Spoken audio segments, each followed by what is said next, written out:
지독한 밤이었다. 서울의 하늘은 분노한 거인처럼 포효했고 굵은 빗줄기는 도시의 아스팔트를 사정없이 내리쳤다. 번개가 칠 때마다 회색빛 도시는 잠시 창백한 실루엣을 드러냈다가 다시 칠흑 같은 어둠 속으로 잠겼다. 이수연은 편의점의 통유리창 너머로 미친 듯이 요동치는 세상을 보며 작게 한숨을 내쉬었다. 그녀의 한숨은 차가운 유리창에 부딪혀 하얀 김이 되었다가 이내 사라졌다. 24살의 이수연에게 세상은 언제나 이런 폭풍우와 같았다. 5년 전 양부모님이 빗길 교통사고로 돌아가신 후 그녀의 삶은 한 번도 맑게 갠 적이 없었다. 그들이 남긴 것은 따뜻한 추억과 함께 감당할 수 없는 빚더미, 그리고 심장병을 앓는 남동생 수호였다. 그녀는 대학을 중퇴하고 닥치는 대로 일을 해야 했다. 낮에는 작은 디자인 회사에서 보조로, 밤에는 이 편의점에서 아르바이트를 하며 하루를 48시간처럼 쪼갰었다. 수연은 다시 한번 숨을 골랐다. 피곤함이 뼛속까지 스며드는 것 같았다. 눈꺼풀은 청은망은 무거웠지만 그녀는 정신을 차리려 애쓰며 진열대의 음료수 캔들을 정리하기 시작했다. 하나, 둘, 셋, 흐트러진 줄을 맞추고 비어있는 칸을 채워 넣는 기계적인 움직임 속에서 잠시나마 고단한 현실을 잊을 수 있었다. 그녀의 손길은 빠르고 정확했다. 창백하고 마른 얼굴에는 지친 기색이 역력했지만 굳게 담은 입술과 단단한 눈빛에서는 그녀가 가진 삶에 대한 강인한 의지가 엿보였다. 딸랑! 편의점 문에 달린 작은 종이 울리며 불청객의 등장을 알렸다. 수연은 반사적으로 허리를 펴고 계산대 쪽으로 몸을 돌렸다. 어서 오세요.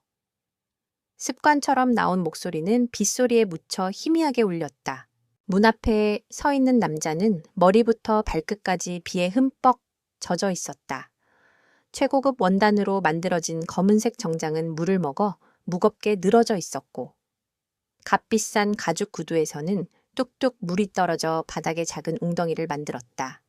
하지만 그런 흐트러진 모습 속에서도 그가 풍기는 위압적인 기운은 숨길 수 없었다.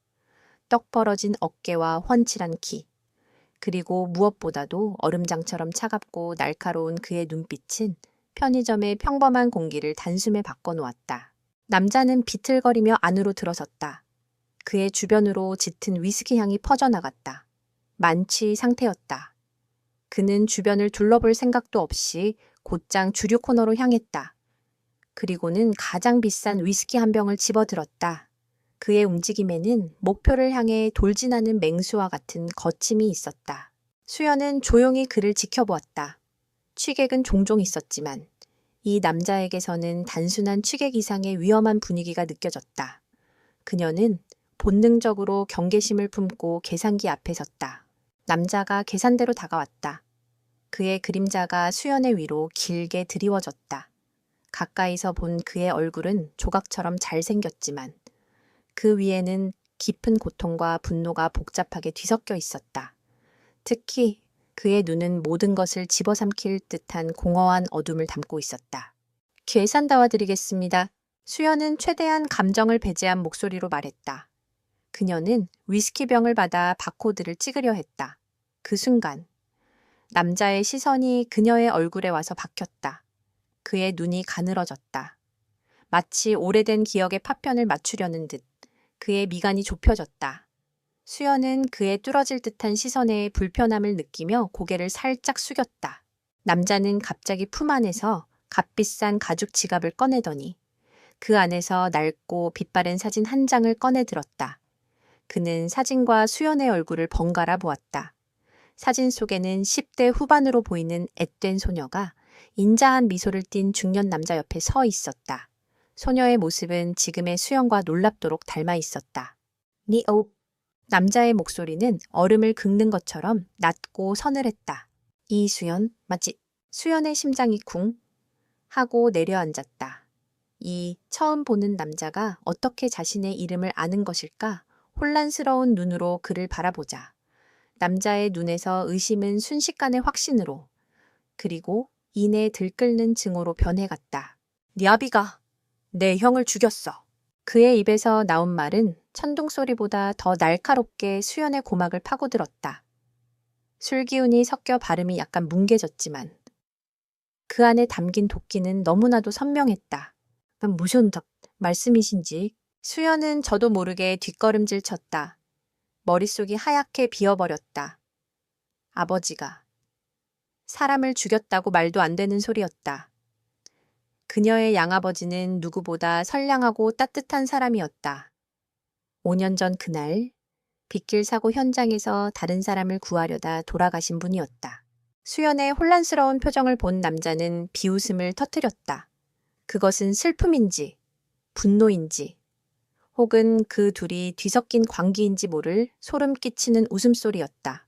모르는 척하지 마. 그 역겨운 얼굴. 내 애비랑 똑 닮았으니까. 쾅! 남자는 들고 있던 위스키병을 계산대 위로 내리쳤다.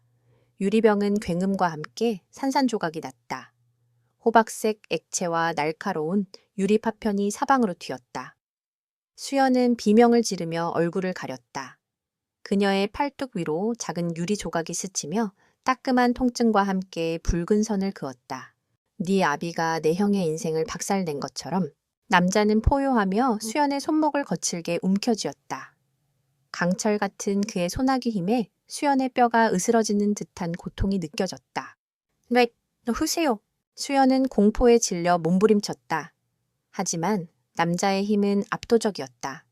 그의 눈은 핏발이 서 있었고 그 안에서는 5년 동안 묵혀온 슬픔과 분노가 용암처럼 들끓고 있었다. 오늘은 그의 형, 강민혁의 기일이었다. 5년 전 오늘 그는 세상에서 가장 사랑하고 존경했던 형을 잃었다. 형은 진순그룹의 유일한 후계자였고 따뜻하고 능력 있는 사람이었다. 그런 형이 한순간에 사라졌다. 경찰은 단순한 빗길 교통사고로 결론 내렸지만 강민주는 믿지 않았다. 그는 형의 죽음 뒤에 무언가 다른 진실이 숨겨져 있다고 확신했다. 그리고 그 진실의 중심에 형의 차와 충돌했던 트럭 운전사. 이수연의 양아버지 이동진이 있었다. 강민주는 지난 5년간 미친 듯이 그날의 진실을 파고들었다. 그러다 마침내 증거를 찾아냈다.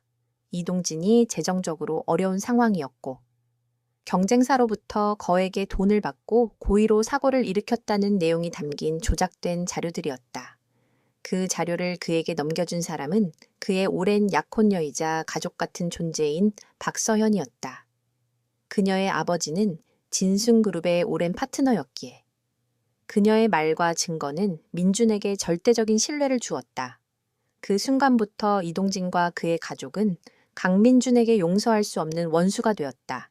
그리고 오늘 형의 무덤 앞에서 밤새도록 술을 마시고 괴로워하던 그는 비를 피하기 위해 우연히 들어온 이 편의점에서 운명처럼 이동진의 딸 이수연을 마주한 것이다. 그녀의 얼굴을 보는 순간 억눌러 왔던 모든 감정이 폭발했다. 형의 피를 뒤집어 쓴 악마의 딸. 그녀의 존재 자체가 그에게는 참을 수 없는 모욕이었다. 당신이 누군지 모르겠지만 우리 아버지는 그런 분이 아니에요. 수연은 고통 속에서도 눈물을 참으며 소리쳤다. 그녀에게 아버지는 영웅이었다. 비록 피는 섞이지 않았지만 고아였던 자신과 동생을 거두어 사랑으로 키워준 유일한 사람이었다. 그런 아버지를 모욕하는 것을 참을 수 없었다. 입 닥쳐. 민주는 그녀의 항변에 더욱 격분했다. 내년에 그 뻔뻔한 얼굴을 보니 네 아비의 피를 그대로 물려받은 게 틀림없군. 그는 수연의 손목을 거의 부러뜨릴 듯이 쥐었다가 경멸스럽게 내던졌다. 수연은 균형을 잃고 뒤로 넘어지며 진열대에 부딪혔다. 와르르. 과자 봉지들이 그녀의 머리 위로 쏟아져 내렸다.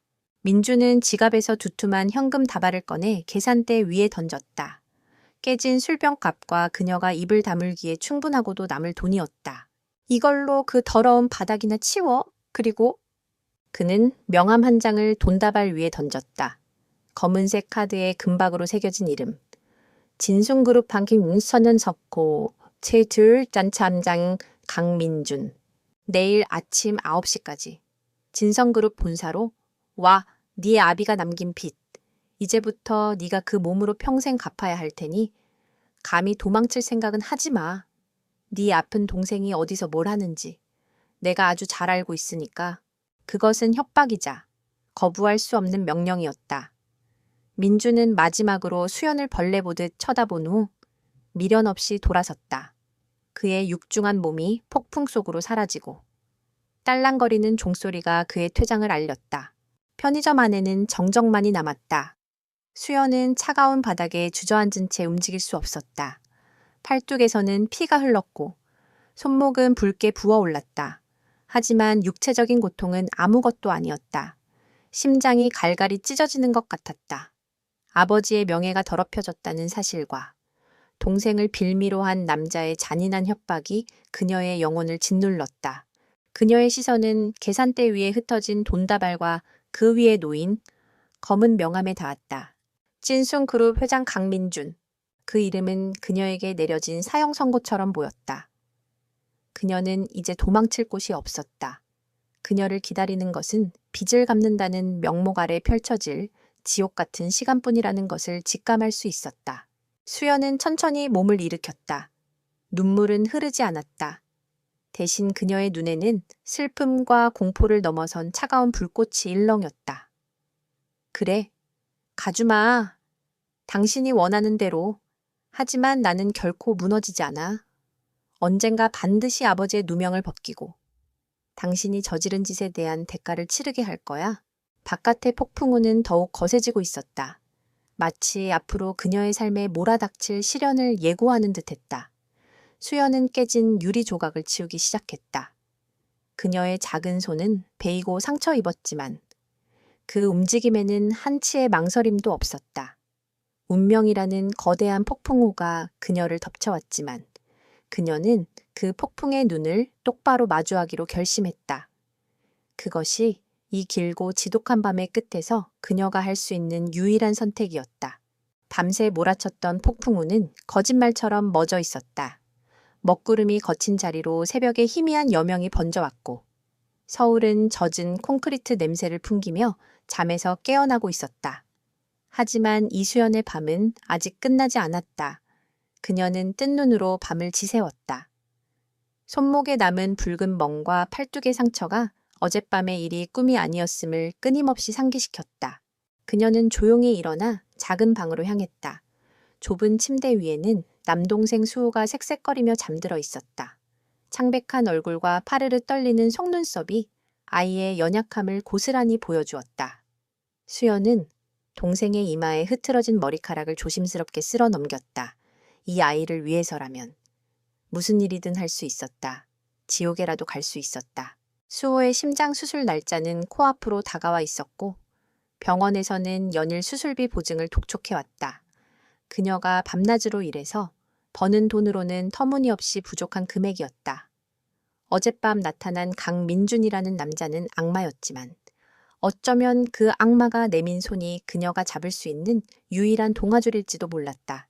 내 아픈 동생이 어디서 뭘 하는지 내가 아주 잘 알고 있으니까. 그의 목소리가 귓가에 섬뜩하게 울렸다. 그것은 단순한 협박이 아니었다. 그는 그녀의 가장 약한 부분을 정확히 알고 있었고 그것을 무기 삼아 그녀의 삶을 통째로 뒤흔들 준비가 되어 있었다. 수연은 결심을 굳혔다. 그녀는 옷장 깊숙한 곳에서 유일하게 가지고 있던 낡은 정장을 꺼내 입었다. 몇 년 전 대학 면접을 위해 큰맘 먹고 샀던 옷이었다. 지금의 그녀에게는 어색하게 느껴졌지만 다가올 전쟁에 임하는 갑옷이라 생각하기로 했다. 진순그룹의 본사 건물은 강남의 심장부에서 위용을 과시하고 있었다.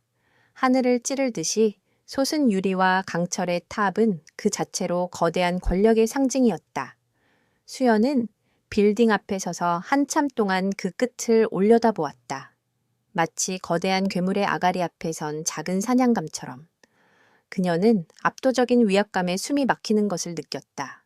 로비에 들어서자 차가운 대리석 바닥과 화려한 샹들리에 그리고 분주하게 오가는 사람들 모두가 최고급 정장을 입고 자신감 넘치는 표정을 짓고 있었다. 이 그녀를 위축시켰다. 안내 데스크의 직원은 그녀의 낡은 정장과 불안한 기색을 위아래로 훑어보더니 노골적으로 경멸적인 표정을 지었다. 누굴 찾아오셨죠? 강민준 회장님과 약속이 있습니다. 수연의 목소리는 미세하게 떨렸다. 직원은 의심스러운 눈초리를 보내다가 회장 비서실과 통화를 한 후에야 마지못해 출입증을 내주었다. 꼭대기층입니다. 그녀의 퉁명스러운 말투에는 너 같은 사람이 여긴 어쩐 일로 라는 비난이 담겨 있었다. 최고층으로 향하는 엘리베이터는 소리 없이 상승했다. 숫자가 올라갈수록 수연의 심장은 점점 더 빨리 뛰었다. 문이 열리자 광활하다는 표현이 어울리는 회장 비서실이 나타났다. 그리고 그 끝에 육중한 원목으로 만들어진 문이 있었다. 비서는 그녀를 그 문 앞까지 안내한 뒤 아무런 감정 없는 목소리로 말했다. 들어가십시오. 회장님께서 기다리고 계십니다. 수연은 심호흡을 한번 하고 문을 열었다. 회장실은 그녀가 상상했던 것 이상으로 거대하고 호화로웠다. 한쪽 벽면 전체가 통유리로 되어 있어 서울의 정형이 파노라마처럼 펼쳐져 있었다. 마치 도시 전체를 자신의 발 아래 둔 제왕의 공간 같았다. 강민주는 그 거대한 유리창 앞에 서서 도시를 내려다보고 있었다.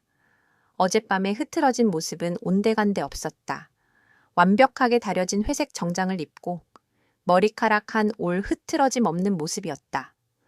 술 기운이 가신 그의 눈은 어젯밤보다 훨씬 더 차갑고 냉정해서 수연은 차라리 취해 있던 그의 모습이 나았을지도 모른다고 생각했다. 그는 수연이 들어온 것을 알면서도 한참 동안이나 뒤돌아보지 않았다. 그것은 철저한 무시이자 힘의 과시였다. 기나긴 침묵 끝에 그가 천천히 몸을 돌렸다. 헛스건 그의 목소리에는 어떠한 감정도 실려 있지 않았다. 그는 수연을 마치 가구처럼 혹은 길가의 돌멩이처럼 대했다. 앉아! 그가 턱짓으로 가리킨 곳은 거대한 책상 앞의 작은 의자였다.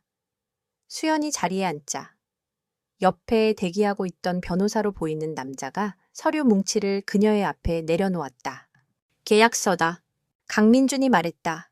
그의 목소리는 얼음처럼 차가웠다. 수연은 떨리는 손으로 서류를 집어들었다.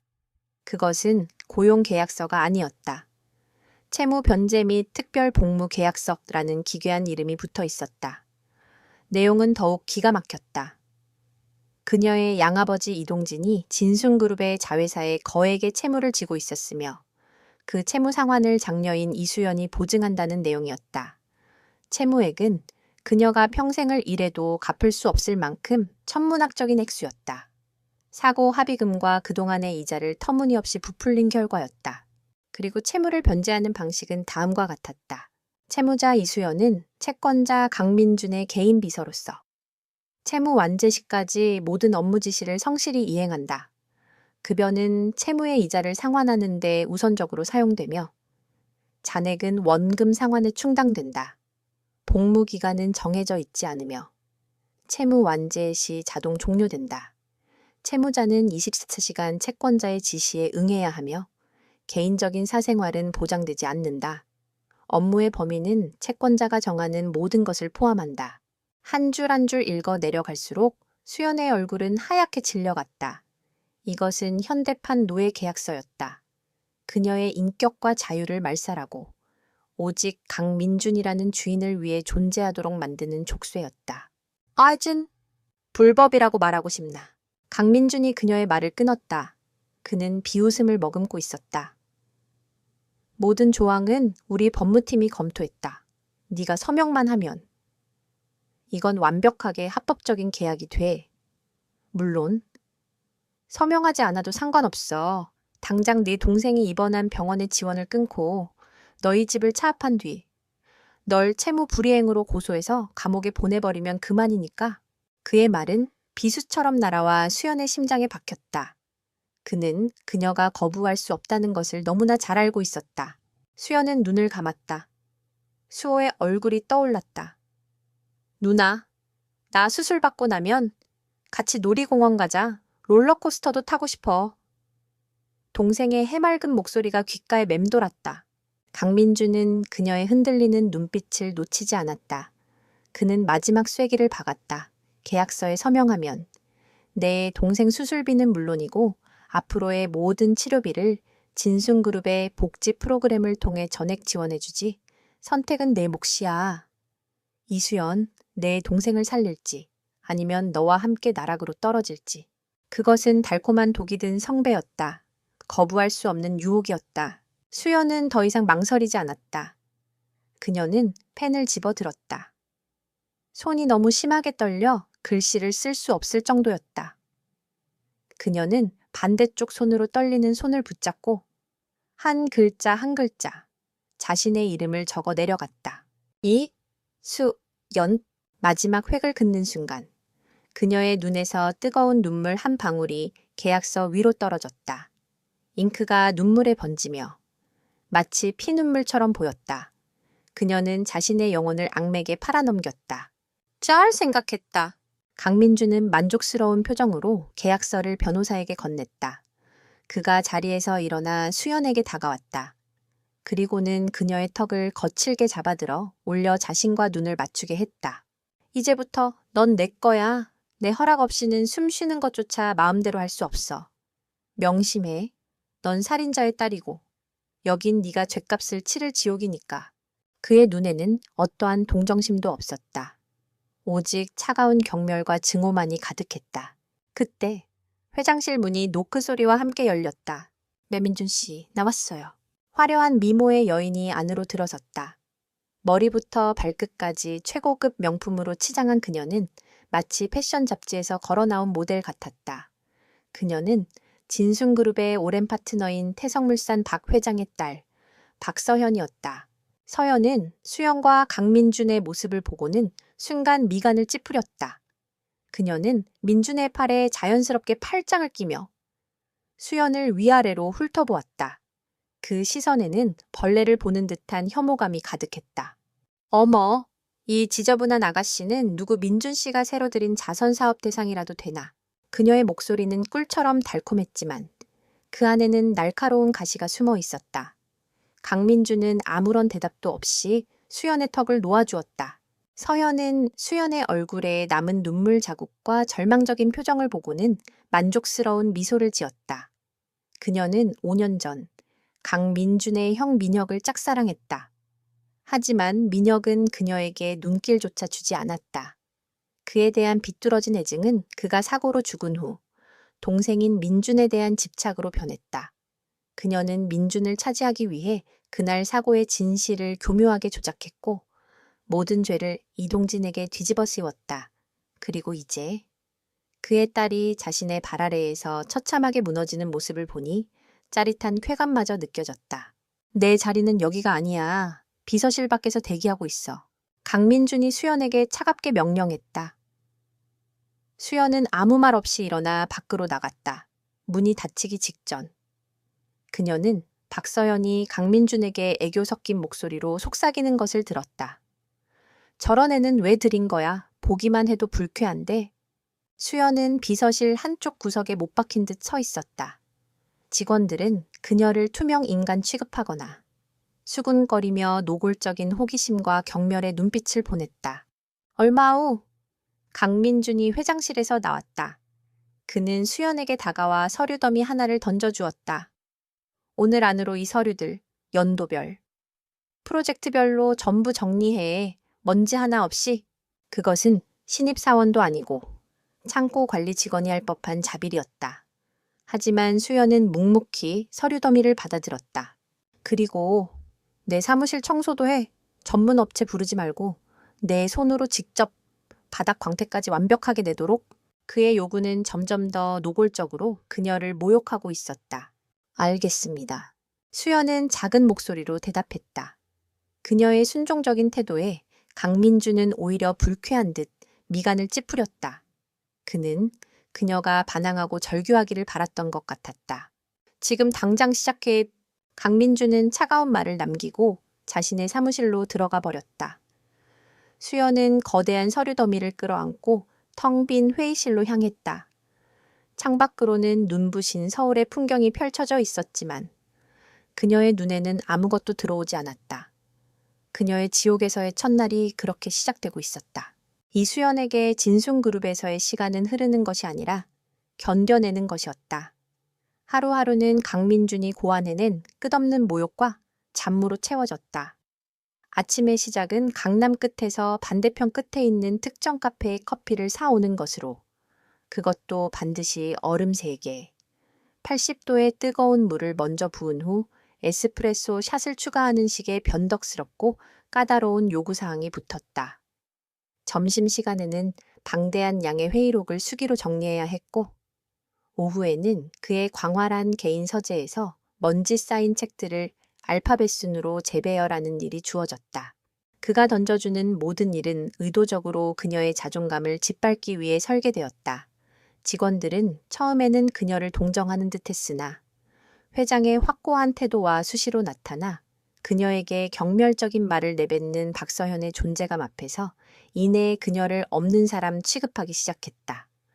수연은 거대한 유리성 안에 갇힌 유령이었다. 하지만 그녀는 무너지지 않았다. 묵묵히. 그리고 완벽하게 모든 지시를 수행했다. 그녀의 침묵은 체념이 아닌 저항이었다. 커피는 단 한 번도 식거나 요구사항에서 벗어난 적이 없었고, 회의록은 오타 하나 없이 정리되었으며, 서재의 책들은 칼같이 정렬되었다. 그녀는 강민준이 자신에게서 절망과 굴복의 표정을 찾아내려는 것을 알았기에 절대 그것을 보여주지 않으리라 다짐했다. 지치고 힘든 밤이면 동생 수호의 얼굴을 떠올렸다. 그것이 그녀를 버티게 하는 유일한 이유이자 희망이었다. 그러던 어느 날, 진순그룹 전체가 거대한 프로젝트 하나로 들썩이기 시작했다.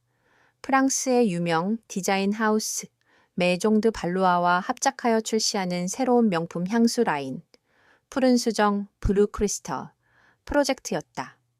이 프로젝트는 진순그룹의 글로벌 시장 확장을 위한 중요한 발판이었고, 강민준이 직접 모든 과정을 챙길 만큼 심혈을 기울이는 사업이었다. 디자인팀은 연일 밤샘 작업을 이어갔다. 팀을 이끄는 김 부장은 유능했지만 과도한 업무와 압박감에 신경이 날카로워져 있었다. 마감일이 코앞으로 다가오자 사무실 전체에 팽팽한 긴장감이 감돌았다. 마침내 향수병과 패키지에 대한 최종 디자인 시안이 완성되었다. 내일 아침 이사회 보고를 위해 수백 부의 보고서를 인쇄하고 제본하는 일이 남았다. 물론 이 자빌은 이수연의 몫으로 떨어졌다. 오늘 밤 안으로 전부 끝내. 오염이나 구김 하나라도 발견되면 넌 내일 해 뜨는 걸 못 볼 줄 알아. 강민주는 얼음 같은 목소리로 명령하며 산더미 같은 USB와 서류 뭉치를 그녀의 책상에 던져놓았다. 그날 밤 거대한 빌딩에 불이 켜진 곳은 디자인팀 사무실과 수연이 있는 출력실뿐이었다. 디자이너들은 모두 녹초가 되어 퇴근했고 복도는 깊은 정적에 휩싸였다. 수연은 묵묵히 프린터가 보고서를 뱉어내는 것을 지켜보았다. 잉크 냄새와 종이 넘어가는 소리만이 규칙적으로 공간을 채웠다. 기다리는 시간 동안 그녀는 무심코 디자인팀 사무실 책상 위에 어지럽게 널려있는 도면과 시안들을 보게 되었다. 한때 그녀의 꿈이기도 했던 풍경이었다. 대학 시절 그녀는 누구보다 디자인에 대한 열정이 넘쳤다. 비록 지금은 그 꿈을 접고 생존을 위해 발버둥 치고 있었지만 아름다운 디자인을 보면 여전히 가슴이 뛰었다. 그녀의 시선이 푸른 수정, 향수병의 최종 설계 도면에 닿았다. 크리스털의 단면을 형상화한 디자인은 우아하고 눈부시게 아름다웠다.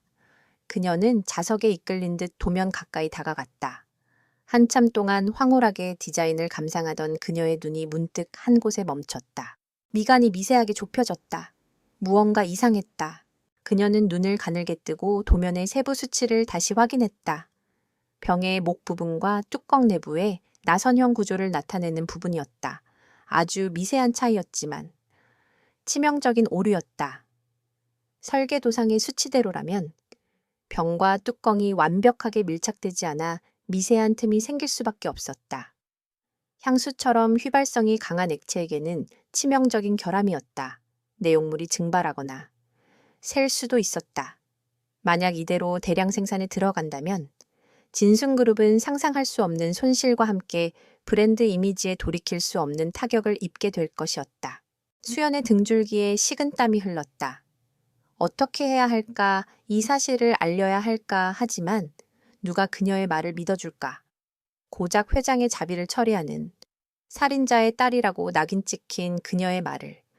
어쩌면 강민주는 이것을 회사를 흠집내려는 의도적인 방해 행위로 오해할지도 모른다. 혹은 관심을 끌기 위한 발악으로 치부하고 더욱 그녀를 경멸할지도 모른다. 차라리 모른 척할까 그의 회사가 망하든 말든 자신과는 상관없는 일이었다. 오히려 그가 고통받는 모습을 보면 통쾌할지도 모른다. 순간 그녀의 마음속에서 그런 생각이 스쳐 지나갔다. 하지만 이내 고개를 저었다. 그녀는 그런 사람이 아니었다. 아버지에게 그렇게 배우지 않았다. 그리고 디자이너를 꿈꿨던 사람으로서. 자신의 눈앞에서 완벽한 디자인이 사소한 실수로 망가지는 것을 외면할 수 없었다. 그녀는 결심했다. 하지만 직접 나설 수는 없었다. 그녀는 조용히 김 부장의 컴퓨터로 다가갔다. 다행히 컴퓨터는 켜져 있었고 방금 전까지 작업하던 설계 파일이 화면에 떠 있었다.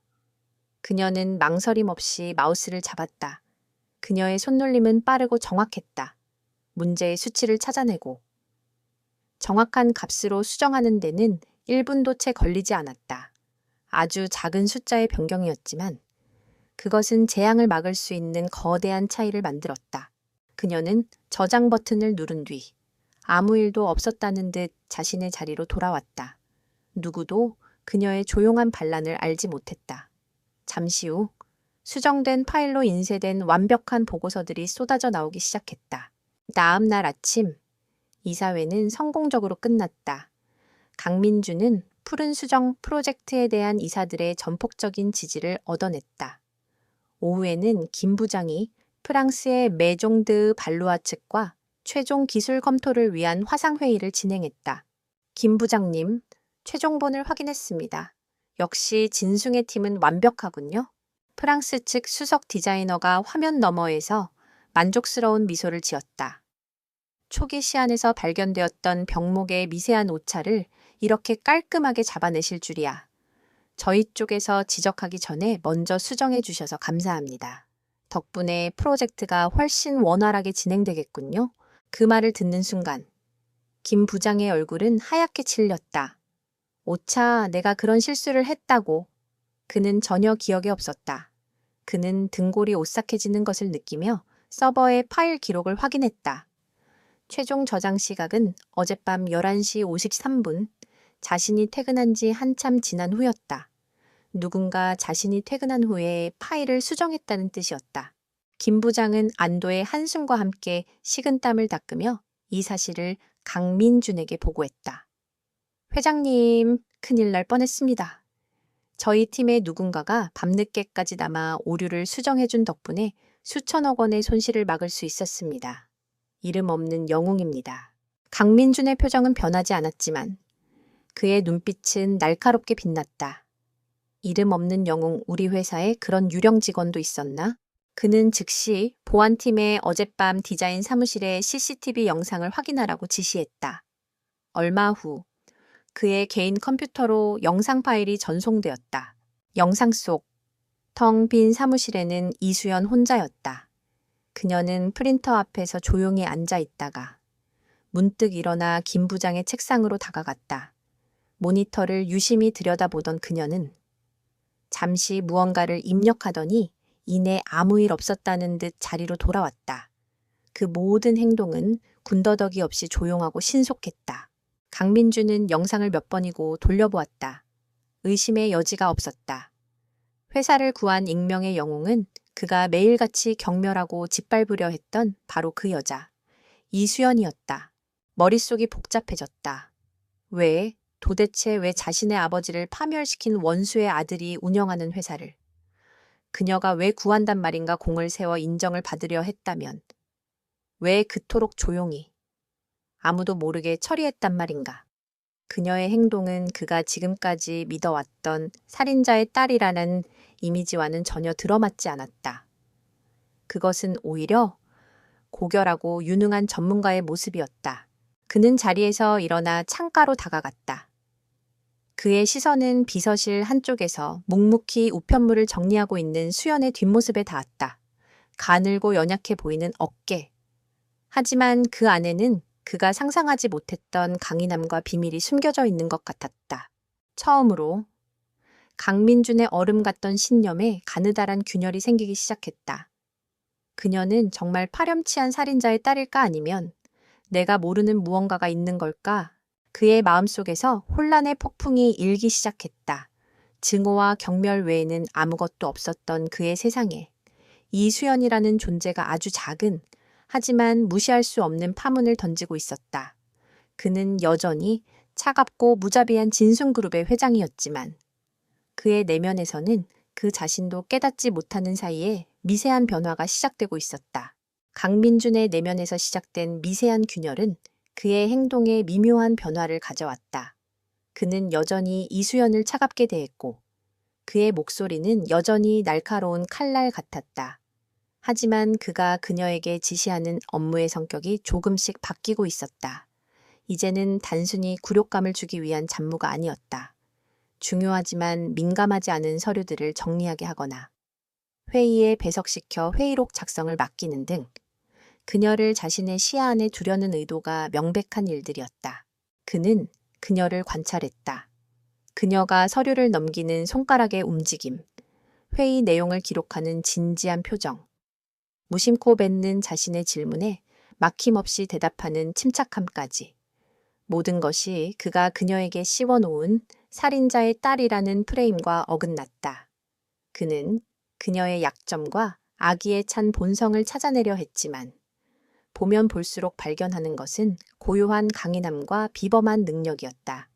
이러한 불일치는 그를 혼란스럽게 만들었고 때로는 짜증나게 했다. 그는 이수연이라는 이해할 수 없는 존재 앞에서 자신의 감정이 복잡하게 얽혀가는 것을 느꼈다. 이 미묘한 기류의 변화를 가장 먼저 감지한 것은 박서연이었다. 그녀의 감각은 강민준을 향한 소유욕으로 인해 병적으로 발달해 있었다. 그녀는 강민준이 이수연을 바라보는 시선에 아주 미세한 변화가 생겼다는 것을 알아차렸다. 증오와 경멸은 여전했지만 그 안에 무언가 다른 것이 섞여들기 시작했다. 그것은 지독한 호기심 혹은 그 자신도 인지하지 못하는 당혹감 같은 것이었다. 박서연의 심장에 경고등이 켜졌다. 이수연은 강민준의 분노를 배설하기 위한 장난감이어야 했다. 그런데 이제 그 장난감이 주인의 마음을 흔들기 시작한 것이다. 자신의 완벽한 시나리오에 예상치 못한 변수가 나타난 것을 직감한 그녀는 이 위험한 싹을 초기에 잘라버리기로 결심했다. 얼마 후 진순그룹의 자회사 중 하나인 J 코스메틱스에서 새로운 브랜드 로고 공모전이 열렸다. 전 직원을 대상으로 한 사내 행사였지만 우승자에게는 파격적인 상금이 걸려 있어 참여 열기가 뜨거웠다. 이수연은 그 소식을 듣고도 애써 외면했다. 디자인은 이제 그녀에게 허락되지 않은 사치였다. 하지만 밤늦게 홀로 남아 일을 할 때면 스멀스멀 피어오르는 열정을 억누를 수 없었다. 그녀는 자신도 모르게 낡은 스케치북에 몇 가지 아이디어를 그려나갔다. 그것은 억눌려 있던 그녀의 재능이 터져나온 결과물이었다.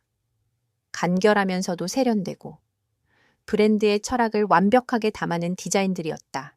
박서연의 마수는 바로 그곳을 향해 뻗쳤다. 그녀는 거액의 돈으로 야간 청소부 아주머니를 매수했다. 아주머니는 수연이 잠시 자리를 비운 사이 그녀의 사물함에서 스케치북을 찾아내 몰래 사진을 찍어 서연에게 전송했다. 사진을 전송받은 서연은 만족스러운 미소를 지었다. 스케치북에는 아마추어라고는 믿을 수 없을 만큼 뛰어난 디자인들이 가득했다. 그녀는 그중 가장 돋보이는 디자인 하나를 골라 전문가를 통해 살짝 변형한 뒤 마케팅팀의 지인을 통해 자신의 이름으로 공모전에 제출했다. 취미로 한번 해봤어요. 라는 천진한 말을 덧붙이는 것도 잊지 않았다. 서연의 디자인은 예상대로 폭발적인 반응을 얻었다.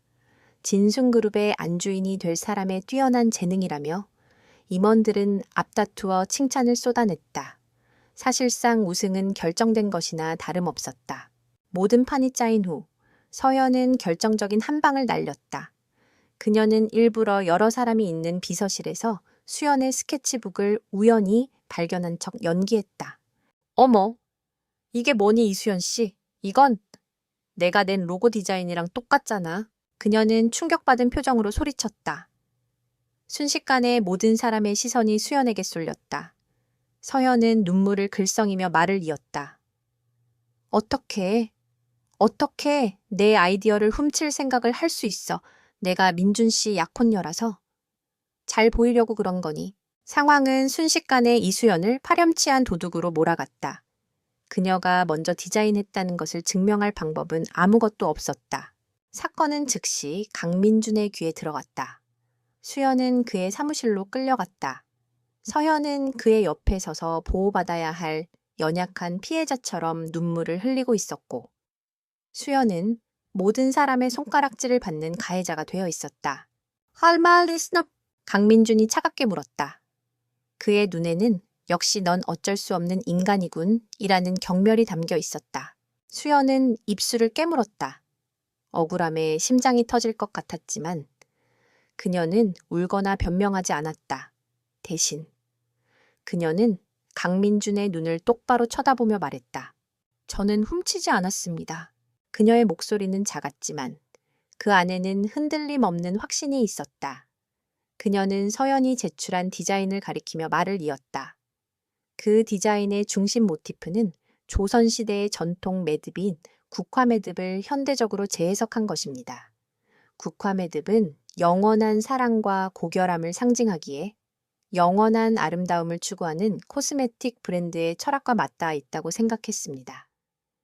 박서연 씨께서 직접 디자인하셨다면 그 매듭의 구조적인 원리와 미학적 의미에 대해 저보다 더 잘 설명하실 수 있겠지요. 그것은 허를 찌르는 공격이었다. 서연의 얼굴이 순간 당황으로 굳어졌다. 그녀는 그저 디자인이 예뻐서 골랐을 뿐, 그 안에 담긴 복잡한 의미까지는 알지 못했다. 그야 당연히 알죠. 전통적인 아름다움을 표현한 거예요. 그녀는 허둥지둥 둘러댔지만 그 대답은 누가 들어도 얄팍하고 설득력이 없었다. 강민주는 아무 말 없이 두 사람을 번갈아 보았다. 그의 이성은 여전히 박서연의 편이었다. 오랜 세월을 함께한 약혼녀와 아버지가 원수인 여직원, 누구를 믿어야 하는지는 명백했다. 하지만 이수연의 당당한 눈빛과 논리적인 설명, 그리고 푸른 수정 프로젝트 때의 기억이 그의 본능을 흔들었다. 그의 마음속 저울이 미친 듯이 요동쳤다. 결국 그는 결정을 내렸다. 이번 공모전은 없던 일로 한다. 잡음이 생긴 디자인을 그룹의 얼굴로 쓸 수는 없어. 그는 두 사람 모두에게서 시선을 거두며 차갑게 선언했다. 둘 다 나가봐. 그것은 이수연을 처벌하지 않음으로써 사실상 그녀의 손을 들어준 것이나 다름없는 판결이었다. 서연은 믿을 수 없다는 표정으로 강민준을 바라보다가 분노와 굴욕감에 휩싸여 사무실을 뛰쳐나갔다. 계획이 실패로 돌아가자 서연의 질투심은 더욱 활활 불타올랐다. 그녀는 이수연을 진순그룹에서 그리고 강민준의 인생에서 영원히 몰아내기 위해 더욱 위험하고 직접적인 방법을 쓰기로 결심했다. 며칠 후 새로 오픈하는 진숭 백화점 부티크 매장에 강민준이 현장 시찰을 나가게 되었다. 그는 당연하다는 듯이 서류 가방을 드는 역할로 수연을 대동했다. 이 정보를 입수한 서연은 비밀리에 사람을 썼다. 그녀는 강민준과 수연이 지나갈 백화점 내부 통로에 대형 진열장을 미리 불안정하게 설치해 두도록 지시했다. 그리고 인부로 위장한 공모자가 결정적인 순간에 그 진열장을 실수로 밀어 넘어뜨리게 할 계획이었다. 이수연을 다치게 해서 겁을 주고 다시는 강민준의 곁에 얼씬거리지 못하게 만들 속셈이었다. 모든 것은 계획대로 진행되었다. 강민준이 앞서고 수연이 무거운 서류 가방을 들고 그 뒤를 따르며 좁은 통로를 지나가는 순간이었다. 인부로 위장한 남자가 카트를 끄는 척하다가 거대한 철제 진열장을 강하게 밀쳤다. 남자는 과장된 비명을 질렀다. 육중한 진열장이 날카로운 소리를 내며 정확히 수연이 있는 쪽으로 기울어지기 시작했다. 위험해. 누군가 소리쳤다. 수연은 순간 얼어붙었다. 거대한 그림자가 자신을 덮쳐오는 것이 슬로우 모션처럼 보였다. 피할 수 없다고 생각한 순간이었다. 그때 앞서가던 강민준이 뒤를 돌아봤다. 그의 눈에 쓰러지는 진열장과 그 아래에 선 수연의 모습이 들어왔다. 그의 이성이 상황을 판단하기도 전에 몸이 먼저 반응했다. 그것은 순수한 본능이었다. 그는 한치의 망설임도 없이 몸을 날렸다.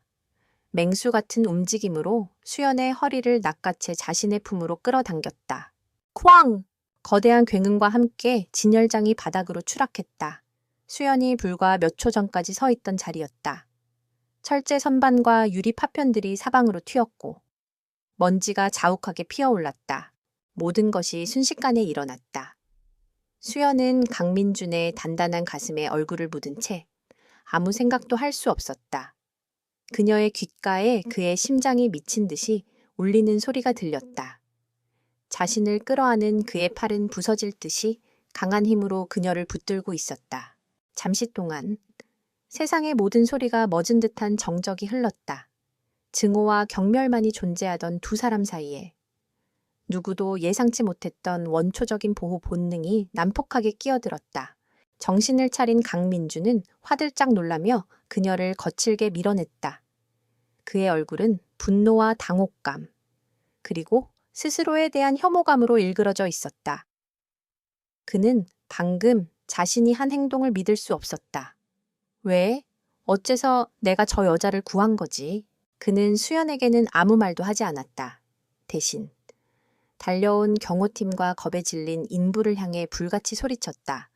당장 이 상황 파악해 책임자 찾아내. 그는 분노에 찬 얼굴로 수연을 한번 쏘아본 후 뒤도 돌아보지 않고 성큼성큼 현장을 떠나버렸다. 수연은 홀로 남겨졌다. 그녀는 떨리는 손으로 강민준이 붙잡았던 어깨를 감쌌다. 그의 청아 심장박동이 아직 생생하게 남아있는 것 같았다. 그를 향한 증오는 여전했지만 방금 전 자신을 감싸던 그의 단단한 팔과 절박한 눈빛이 머릿속에서 떠나지 않았다. 쓰러진 진열장보다 더 충격적인 것은 그 순간 그녀가 느꼈던 감정이었다. 그것은 분명 자신을 지키려는 필사적인 의지였다. 강민준의 증오는 이제 그녀가 이해할 수 없는 훨씬 더 복잡하고 위험한 무언가로 변해가고 있었다.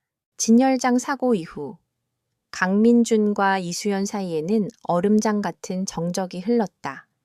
강민준은 의식적으로 그녀를 피했다. 그는 자신의 본능적인 행동에 대한 분노와 설명할 수 없는 감정의 동요를 감추기 위해 일에 더욱 몰두했다. 그는 자신과 그녀 사이에 다시금 명확한 선을 긋기 위해 예전보다 더 가혹하고 까다로운 지시들을 내렸다. 그것은 그녀를 향한 채찍질인 동시에 흔들리는 자신을 향한 채찍질이기도 했다. 수연 역시 혼란스럽기는 마찬가지였다. 그녀는 그에게서 더 멀리 거리를 두었고 기계처럼 감정을 지운 채 자신의 일에만 집중했다. 아슬아슬하게 유지되던 두 사람의 관계는 어느 날 오후 한 통의 전화로 산산조각이 났다. 보호자분 지금 빨리 병원으로 오셔야 합니다. 이수호 환자. 상태가 갑자기 나빠졌어요. 수화기 너머로 들려오는 다급한 간호사의 목소리는 비수처럼 수연의 심장을 찔렀다. 동생 수호에게 심각한 부정맥이 찾아와 의식을 잃고 쓰러졌다는 것이었다. 당장 응급수술에 들어가지 않으면 목숨이 위험했다. 문제는 천문학적인 수술비였다. 강민준이 설정해둔 복지 프로그램으로는 서류 절차와 승인 과정 때문에 당장의 위급한 상황을 해결할 수 없었다. 그녀에게는 지금 당장 거액의 현금이 필요했다. 패닉에 휩싸인 수연의 머릿속에는 오직 한 사람만이 떠올랐다. 악마 같은 남자. 강민준. 그녀는 이성을 잃은 사람처럼 달렸다. 하이힐이 벗겨지는 것도 아랑곳하지 않고 그녀는 회장실을 향해 질주했다. 평소에 침착하고 고요한 모습은 온데간데 없었다. 회 회장님. 그녀는 노크도 없이 회장실 문을 벌컥 열었다. 안에서는 진순그룹의 핵심 임원들이 모여 긴급 회의를 하고 있었다. 모든 사람의 시선이 헝클어진 머리카락과 공포에 질린 얼굴로 숨을 헐떡이며 서 있는 수연에게 쏠렸다. 지금 뭐 하는 짓이야? 강민준이 격노한 목소리로 소리쳤다. 감히 자신의 회의를 방해한 그녀의 무례함에 분노가 치밀었다. 하지만 그의 분노는 수연의 다음 행동 앞에서 힘을 잃었다. 회장님, 제발! 제 동생이 죽어가요. 수연의 목소리는 절박한 울음과 함께 터져나왔다. 그녀는 그에게 다가가 그 앞에 무너져 내리듯 무릎을 꿇었다. 그녀의 고요한 반란을 지탱하던 마지막 자존심마저 산산조각이 난 순간이었다. 돈이 필요해요. 수술해야 해요. 제발. 제 동생 좀 살려주세요. 제가 평생 회장님의 노예로 살겠습니다. 뭐든지 다 하겠습니다. 제발. 그녀는 바닥에 이마를 대고 빌었다. 그녀의 가녀린 어깨는 절망으로 가파르게 떨리고 있었다.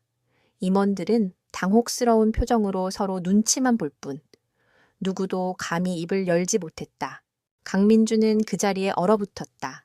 자신의 발 아래에서 처절하게 무너져 내린 그녀의 모습을 보는 순간 그의 머릿속에서 잊고 있던 기억의 봉인이 풀렸다. 5년 전 그날의 병원 복도 수술실 램프의 붉은 빛이 그의 망막을 태울 듯이 비추고 있었다. 그는 속수무책으로 기다릴 수밖에 없었다. 의사들이 뛰쳐나오고 간호사들이 분주하게 움직였다. 그리고 마침내 의사가 다가와 그의 어깨에 손을 얹으며 고개를 저었다. 세상이 무너져 내리는 듯한 절망, 아무것도 할 수 없었던 무력감, 사랑하는 사람을 잃는다는 것에 대한 원초적인 공포. 그는 지금 이수연의 눈에서 5년 전 자신의 모습을 보고 있었다. 그녀의 얼굴 위로 그날의 절망적인 자신의 얼굴이 겹쳐졌다. 그 순간 그녀는 더 이상 살인자의 딸이 아니었다. 자신과 똑같은 뼈를 깎는 상실의 고통을 겪고 있는 한 명의 인간이었다. 그의 차가운 가면 위로 미세한 균열이 번져나갔다. 회의실의 무거운 침묵 속에서 그는 오랫동안 잊고 있던 감정의 파도를 정면으로 마주해야 했다. 한참의 시간이 흐른 후 그가 마침내 입을 열었다. 그의 목소리는 심하게 잠겨 있었다. 김비세요. 그는 자신의 개인 비서를 불렀다. 지금 당장 병원에 필요한 금액 전부 이체에 한도 없이 그는 품에서 검은색 개인 카드를 꺼내 비서에게 걸렸다. 그리고는 바닥에 엎드려 있는 수연을 향해 여전히 감정을 알 수 없는 목소리로 말했다. 그리고 이수연 씨가 병원에 갈 수 있도록 차를 준비해. 그는 끝까지 그녀를 바라보지 않았다. 그녀의 얼굴에 담긴 고통이 자신을 무너뜨릴 것 같아. 그는 애써 시선을 돌렸다. 수연은 비서의 부축을 받아 겨우 몸을 일으켰다.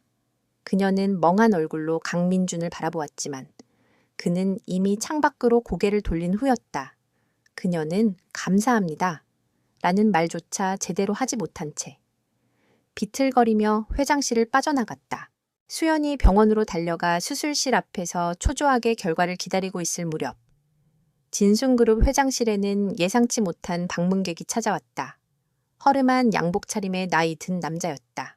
그는 자신을 조민식 변호사라고 소개했다. 5년 전 이수연 양의 양아버지이신 고 이동진 씨의 사고 처리를 맡았던 사람입니다. 강민주는 날카로운 눈으로 그를 쏘아보았다. 용건이 뭐죠? 조 변호사는 잠시 망설이다가 낡은 서류 가방에서 빛바랜 서류 한 장을 꺼내 강민준의 책상 위에 올려놓았다. 오랫동안 마음의 짐이었습니다. 이제라도 진실의 한 조각을 제자리에 가져다 놓아야 할 것 같아서 찾아왔습니다.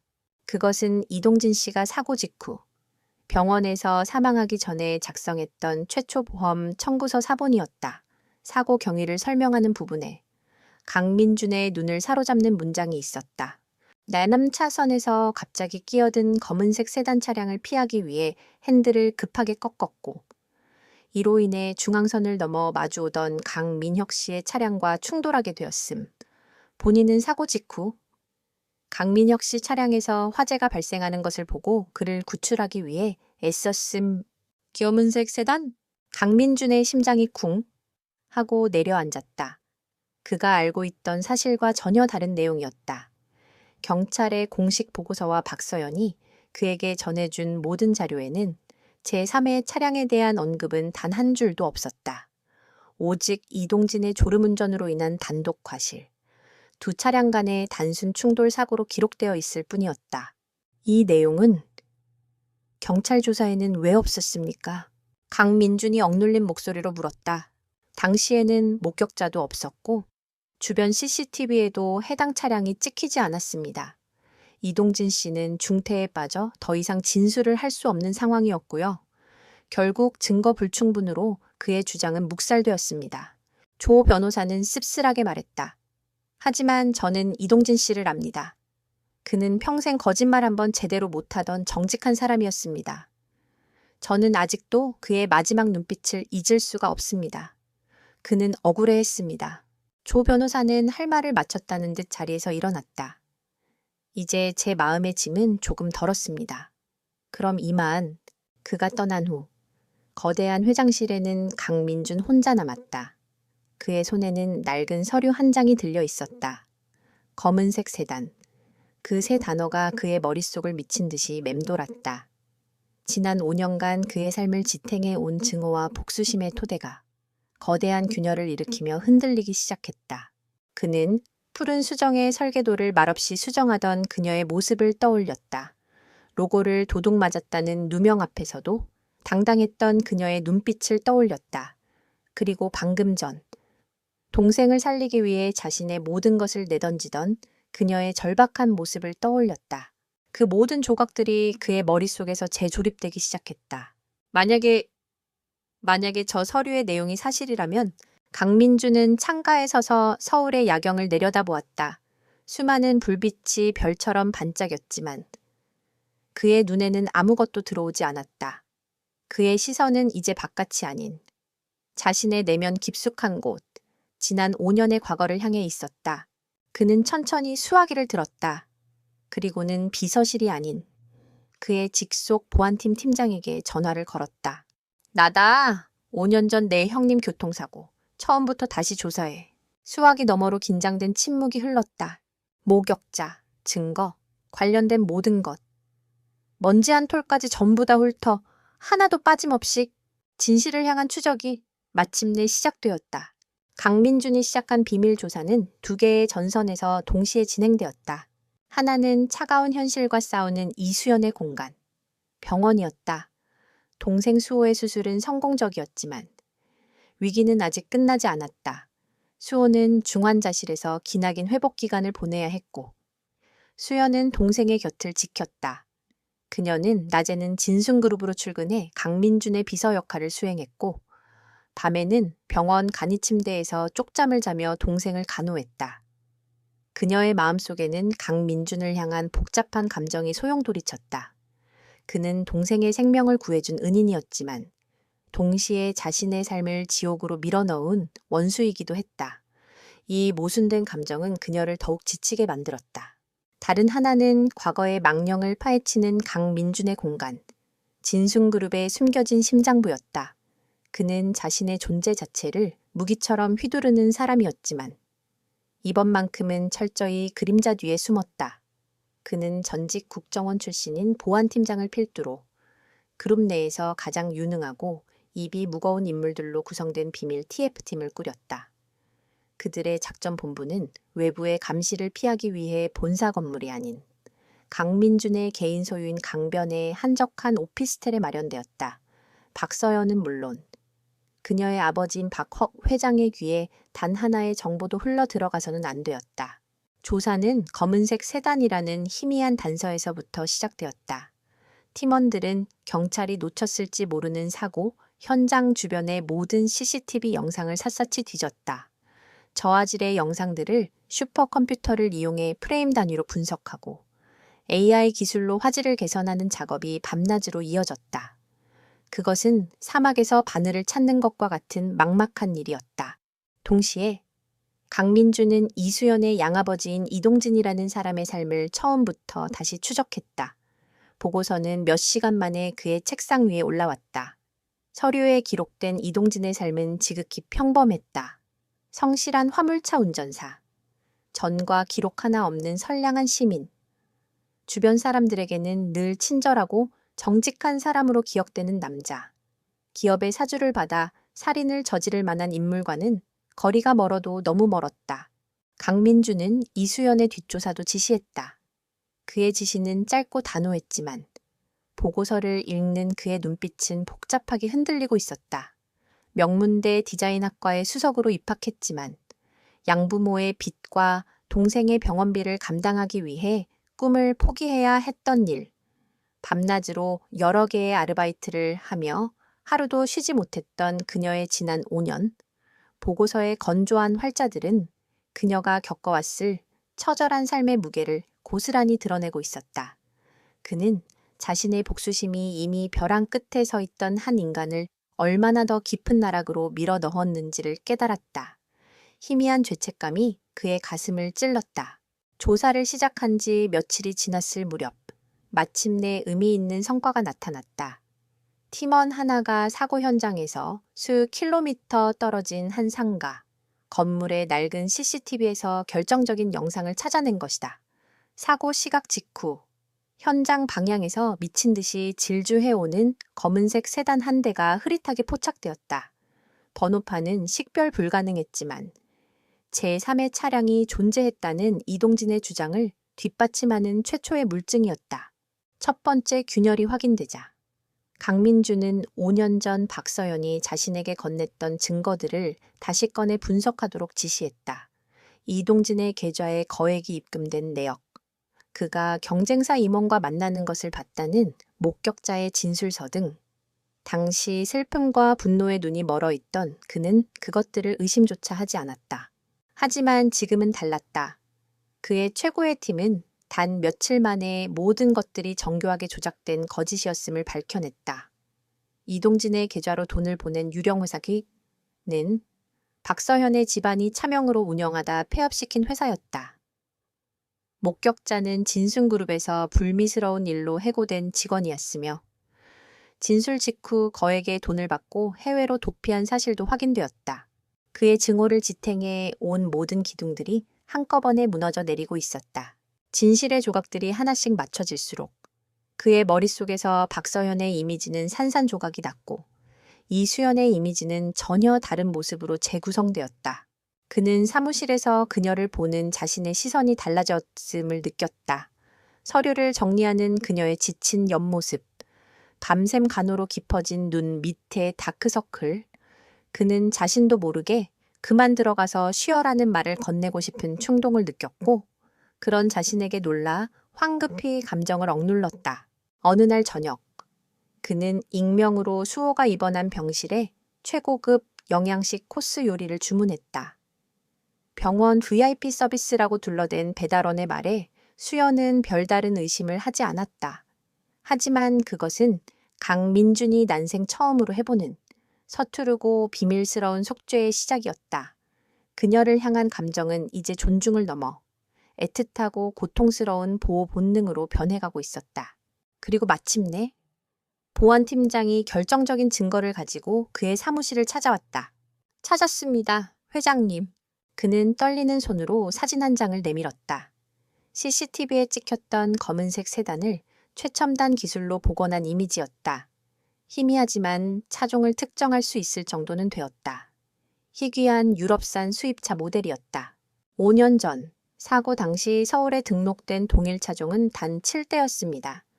그중 한 대의 소유주가 보안팀장은 잠시 말을 멈췄다가 무거운 목소리로 보고를 마쳤다. 태성물산 박 회장님의 차명회사였습니다. 그것은 박서연이 범인이라는 직접적인 증거는 아니었지만 모든 정황이 그녀를 가리키고 있었다. 그녀가 이 모든 비극을 설계한 악마일 가능성이 거의 확실해졌다. 강민주는 어두운 사무실에 홀로 앉아 있었다. 모든 조각들이 맞춰져 하나의 거대하고 끔찍한 진실을 드러내고 있었다. 자신의 형은 이동진 때문에 죽은 것이 아니었다. 어쩌면 자신과 결혼하기 위해 혹은 다른 이유로 박서연이 꾸민 계략에 휘말린 희생양이었을지도 모른다. 그리고 그는 눈먼 비극의 주인공이 되어 무고한 피해자의 딸에게 용서받을 수 없는 복수를 해왔다. 죄책감의 무게가 그의 온몸을 짓눌렀다. 숨을 쉴 수 없을 정도였다. 그는 유리병 너머로 이수연을 보았다. 그녀는 병원으로 가기 위해 짐을 챙기고 있었다. 지쳐 보였지만 단단한 의지가 느껴지는 뒷모습이었다. 강민준의 눈에서 증오는 사라져 있었다. 그 자리에는 스스로에 대한 혐오와 감당할 수 없는 후회, 그리고 이제 막 깨닫기 시작한 무섭도록 강렬한 감정이 폭풍처럼 휘몰아치고 있었다. 그는 이제 알았다. 갚아야 할 빚은 그녀의 것이 아니라 바로 자신의 것이었다. 그리고 그 빚은 어쩌면 평생을 바쳐도 다 갚을 수 없을지도 몰랐다. 박서연은 어리석지 않았다. 오히려 뱀처럼 교활하고 예민했다. 그녀는 강민준의 공기가 변했음을 온몸으로 느끼고 있었다.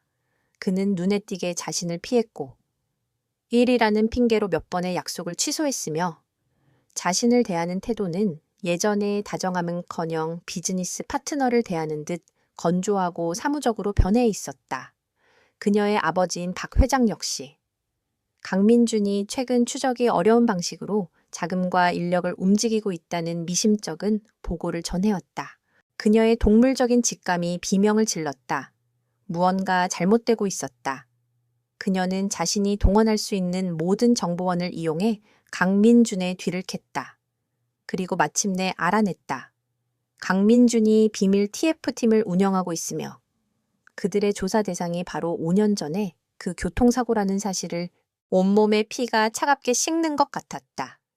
그녀가 공들여 쌓아 올린 완벽한 세계가 그녀의 발밑에서부터 무너져 내리고 있었다. 궁지에 몰린 짐승은 가장 난폭해지는 법이다. 그녀는 이 모든 것을 되돌릴 마지막 기회는 단 하나뿐이라고 판단했다. 문제의 근원인 이수연을 제거하고 강민준의 시선을 다른 곳으로 돌릴 거대한 비극을 연출하는 것. 그녀의 뒤틀린 머릿속에서 잔인한 계획이 세워졌다. 이수연이 진순그룹의 경쟁사에게 공격당해 죽는 것처럼 위장한다면 슬픔과 분노에 휩싸인 강민준은 새로운 적을 향해 복수심을 불태울 것이고 그 과정에서 자신과 아버지에게 더욱 의지하게 될 것이다. 과거의 진실 따위는 거대한 비극의 그림자 속에 영원히 묻혀버릴 터였다. 그녀는 이수연을 외딴 곳으로 유인할 정교한 덫을 놓았다. 그녀는 부하를 시켜 이수연에게 전화를 걸게 했다. 자신을 국내 최고의 재활센터 간호사라고 소개한 남자는 이수호 군을 위한 최첨단 재활 프로그램에 결혼이 생겨 마지막으로 참여할 기회가 왔다며 그녀를 유혹했다. 국가 보조금이 지원되어 비용도 거의 들지 않는다는 달콤한 말도 덧붙였다. 단, 자리를 확보하기 위해서는 오늘 밤 당장시 외곽에 있는 임시 상담소로 와서 상담을 받아야 한다는 조건을 걸었다. 이수연에게 동생은 세상의 전부이자 가장 연약한 아킬레스건이었다. 동생에게 최고의 치료를 해줄 수 있다는 희망 앞에서 그녀는 이성적인 판단력을 잃었다. 희미한 의심이 스쳐 지나갔지만 지푸라기라도 잡고 싶은 절박함이 더 컸다. 그녀는 야간 근무 간호사에게 재활시설 상담 때문에 잠시 외출한다는 짧은 메모만 남긴 채 서둘러 병원을 나섰다. 그녀는 택시를 타고 남자가 알려준 장소로 향했다. 서울의 불빛이 멀어질수록 주변은 점점 더 어둡고 음산해졌다. 목적지는 현재 재개발을 위해 폐쇄된 낡은 의료 단지였다. 그녀가 택시에서 내리자 택시는 미련 없이 어둠 속으로 사라졌다. 그제야 그녀는 무언가 잘못되었음을 깨달았다. 건물 전체는 불이 꺼진 채 을씨년스러운 침묵에 잠겨 있었다. 그녀가 돌아서서 도망치려던 순간이었다. 끼익. 날카로운 마찰음과 함께 검은색 벤 차량이 그녀의 옆에 멈춰 섰다. 차 문이 열리고 검은 마스크를 쓴 남자들이 순식간에 그녀를 덮쳤다. 클로로포름에 젖은 수건이 그녀의 입과 코를 막았다. 저항할 틈도 없이. 그녀의 의식은 어둠 속으로 빨려 들어갔다. 한편 강민주는 사무실에서 설명할 수 없는 불안감에 휩싸여 있었다. 박서연의 연관성이 확실해진 이상 그녀가 무슨 짓을 할지 모른다는 불안감이 그의 심장을 옥죄었다. 그는 퇴근길과 병원 주변에만 붙여두었던 수연의 비밀 경호를 24시간으로 강화하라고 막 지시를 내린 참이었다. 그는 불길한 예감을 떨치지 못하고 수호의 상태를 핑계로 병원에 전화를 걸었다. 그리고 야간 근무 간호사로부터 수연이 재활센터 상담을 이유로 1시간 전에 병원을 떠났다는 이야기를 전해 들었다. 강민준의 온몸이 그 자리에 얼어붙었다. 재활센터 금시초문이었다. 함정이다. 전원 비상. 그는 즉시 자신의 모든 보안팀을 동원했다. 수연의 휴대폰 마지막 위치를 추적하자. 신호는 폐쇄된 의료, 단지 근처에서 끊겨 있었다. 그의 최악의 예상이 현실이 되었다. 이 모든 일의 배후에 박서연이 있다는 것을 그는 직감했다. 젠장. 그는 욕설을 내뱉으며 차를 향해 달렸다. 그의 눈에는 이성이 마비된 듯한 광기가 서려 있었다. 이수연이 의식을 차렸을 때 그녀는 낯선 창고 안 의자에 손발이 묶인 채 앉아 있었다. 먼지 쌓인 공간에서는 퀴퀴한 냄새가 났다. 그리고 그녀의 눈앞에 박서연이 서 있었다. 아름다운 그녀의 얼굴은 아기에 찬 비웃음으로 흉측하게 일그러져 있었다. 깨어났네. 살인자의 딸. 서연은 차가운 목소리로 말했다. 그녀는 더 이상 아무것도 숨기지 않았다. 천천히 수연의 주위를 돌며 소름 끼치는 독백을 시작했다. 5년 전 민혁 오빠가 날 거절했어. 감히 진순그룹의 후계자 주제에. 나 박서연을 그래서 그냥 작은 사고를 냈을 뿐이야. 내 아비가 끼어들지만 않았어도 그렇게 되지는 않았을 텐데. 뭐 덕분에 네 아비에게 모든 걸 뒤집어 씌우고 민준 씨를 내 옆에 둘 수 있었으니 결과적으로는 잘 된 건가? 그녀는 미친 사람처럼 웃었다. 민준 씨는 내 거야. 처음부터 그랬어. 넌 그냥 내 완벽한 인생에 낀 더러운 벌레 같은 존재일 뿐이고, 그래서 지금부터 청소를 좀 하려고 박서현의 부하들은 창고 곳곳에 미리 설치해둔 가스밸브를 열기 시작했다. 칙! 불길한 가스새는 소리가 창고 안에 울려 퍼졌다.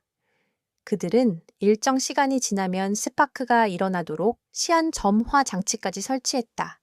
모든 문을 밖에서 잠그고 떠나면 이곳은 거대한 화염에 휩싸여 폭발할 것이다. 비극적인 가스 누출 사고, 나중에 진순그룹 경쟁사의 소행으로 보이는 증거 몇 개만 흘리면 모든 것은 완벽하게 마무리될 터였다.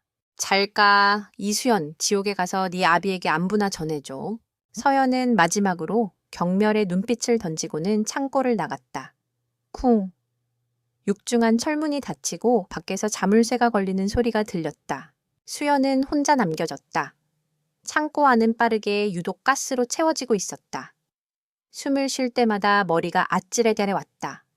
그녀는 벗어나기 위해 필사적으로 몸부림쳤지만 밧줄은 꿈쩍도 하지 않았다. 어둠 속에서 시한 점호와 장치의 타이머가 제깍거리며 돌아가는 소리가 마치 사형 집행을 알리는 죽음의 시계 소리처럼 선명하게 들렸다. 바로 그때였다. 창고 밖 멀리서 희미하게 사이렌 소리가 들려오기 시작했다. 미친 듯이 이쪽을 향해 달려오는 수십 대의 차량 불빛이 창고에 깨진 유리창 틈으로 번개처럼 번쩍였다. 강민준이 오고 있었다. 하지만 과연 제 시간에 도착할 수 있을까? 째깍 째깍 째깍. 어둠 속에서 들려오는 시한 장치의 초침 소리가 이수연의 심장 소리와 겹쳐졌다. 죽음이 한 걸음씩 다가오는 소리였다. 가스 냄새에 머리가 깨질 듯 아팠고 의식은 점점 희미해졌다. 하지만 그녀는 포기하지 않았다. 살아야 했다. 죽어가는 동생을 두고 억울하게 돌아가신 아버지의 누명을 그대로 둔 채 이렇게 죽을 수는 없었다.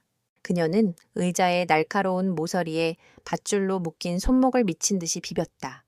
살같이 벗겨지고 피가 흘러내리는 고통이 느껴졌지만 그 고통이 오히려 그녀의 정신을 붙들었다.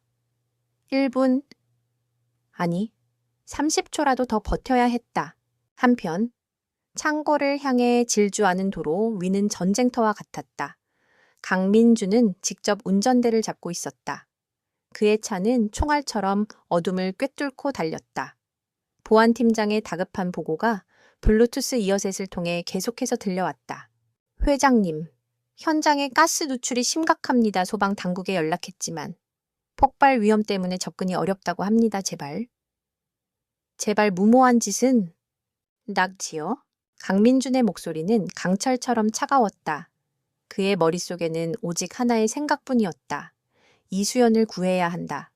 만약 그녀가 잘못된다면 그는 평생 자신을 용서할 수 없을 것이다. 그것은 단순한 죄책감을 넘어선 영혼 깊은 곳에서부터 울려오는 절박한 외침이었다. 마침내 패창고 단지의 실루엣이 눈앞에 나타났다. 끼익! 그의 차가 격렬한 마찰음을 내며 멈춰섰다. 공기 중에는 코를 찌르는 가스 냄새가 진동했다. 회장님, 안 됩니다. 보안팀장이 그를 막아섰지만 강민주는 그를 뿌리치고 달렸다. 그의 뒤를 따라. 완전 무장한 경호원들이 차량에서 내렸다. 문 열어. 그는 굳게 닫힌 철문을 향해 소리쳤다. 경호원들이 즉시 휴대용 공성추를 들고 와 육중한 철문을 내리치기 시작했다. 쿵쿵쿵 금속이 찢어지는 굉음이 밤의 정적을 깨뜨렸다. 바로 그 순간이었다. 창고 안.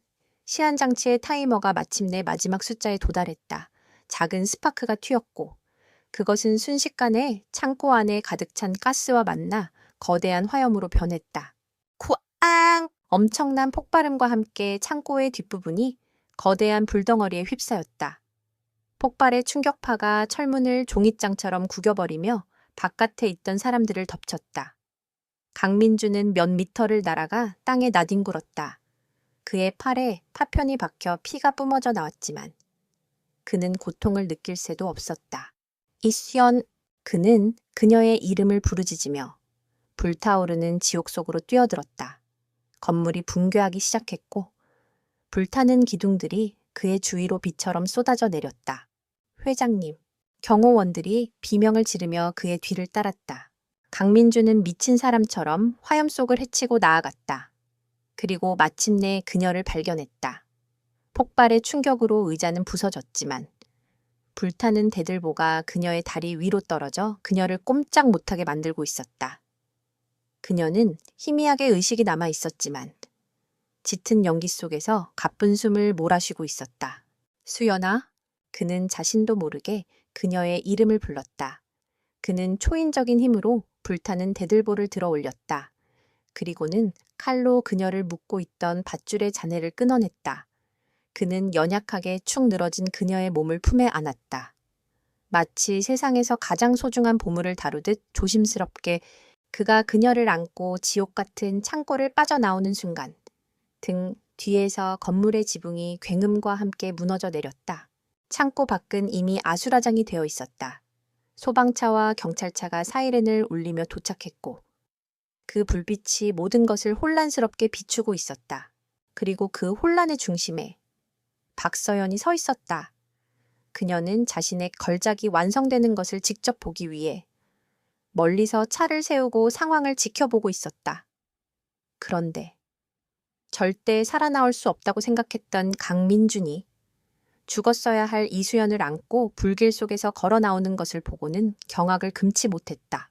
구급대원들이 달려와 수연을 강민준의 품에서 넘겨받았다. 그는 조심스럽게 그녀를 내려놓은 후 천천히 박서연을 향해 돌아섰다.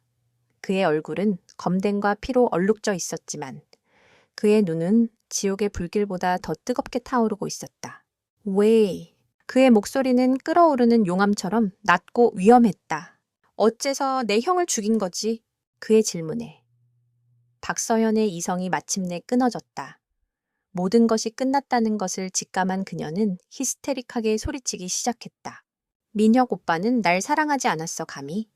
이 박서연을 거절했다고? 그래서 그냥 겁만 주려고 했어. 그 망할 트럭 운전사만 아니었어도?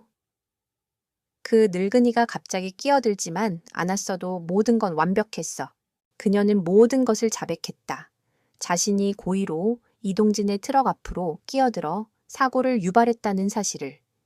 그리고 부상을 입은 이동진이 불타는 차 안에서 강민혁을 구하려고 애쓰는 모습을 자신은 멀리서 지켜보기만 했다는 사실을.